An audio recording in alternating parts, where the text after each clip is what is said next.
হুদা ভাত খাবো? দেন খান। কাঁচা ডিম দিয়ে ভাত খাবো? আরে দাদা, আপনি কাঁচা ডিম খাবেন কেন? আমি আজকে রান্না করব আলু দিয়ে ডিম রান্না করা স্পেশাল পদ্ধতিতে। এই স্পেশাল পদ্ধতিটি আমি আবিষ্কার করেছি। তবে ডিম রান্না করার আগে ডিম নিয়ে 2-4টা কথা বলে নিচ্ছি। আমি আপনাকে প্রথম থেকে বলি, মানুষ পৃথিবীতে ডিম খাচ্ছে প্রায় 6 মিলিয়ন ইয়ার্স ধরে, অর্থাৎ প্রায় 60 লাখ বছর ধরে ডিম খাচ্ছে। সারা বিশ্বে হাঁসের ডিম, মুরগির ডিম দুটো জনপ্রিয় হলেও বাংলাদেশে আরেকটা ডিম খুবই জনপ্রিয়, সেটা হচ্ছে যে ঘোড়ার ডিম।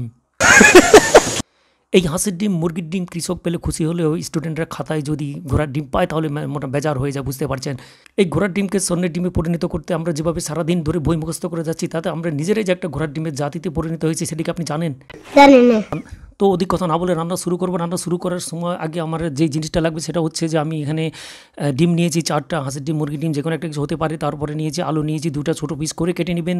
মরিচের গুঁড়া 1 টেবিল চামচ, হলুদ নিয়েছি 1 টেবিল চামচ, জিরা নিয়েছি 1 টেবিল চামচ, ধনিয়ার গুঁড়া নিয়েছি 1 টেবিল চামচ, পরিমাণ মতো লবণ, সামান্য পরিমাণ এলাচ গুঁড়ো এবং 2টা তেজপাতা, 2 টেবিল চামচ পরিমাণ খাবার তেল, আর আমি দিয়েছি একটা টমেটো ছোটো ছোটো কুচি কুচি করে কাটা। তারপরে তো প্রথমে সবগুলো উপাদান তেলের মধ্যে 5 মিনিট কষিয়ে নেবেন। তারপরে সেখানে হালকা পরিমাণ পানি দিয়ে আলুগুলো দিয়ে দিবেন, আরও 5 মিনিট কষাবেন। তো রান্না হচ্ছে এখানে 5 মিনিটের মধ্যে। আপনাদেরকে একটা জোকস বলে নিচ্ছি। এক শিক্ষক তার ক্লাসে ছাত্রকে বলতেছে, আচ্ছা বলো তো দেখি যে ডিম আগে না মুরগি আগে? তো ছাত্র ছিল খুবই বদমাইশ, বলতেছে, স্যার ওখানে কি কোনো মোরগ ছিল নাকি?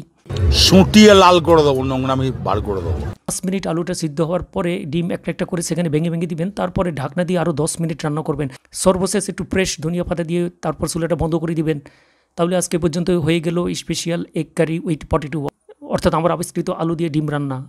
আপনাকে ধন্যবাদ। তো আজকে পর্যন্তই। ভালো থাকবেন, ভালো খাবেন। আল্লাহ হাফেজ। তুই যদি আমার হইতি রে ও বন্ধু, আমি হইতাম তোর কোলেতে বসাইয়া তোরে করিতাম আদর রে। তুই যদি আমার হইতি রে।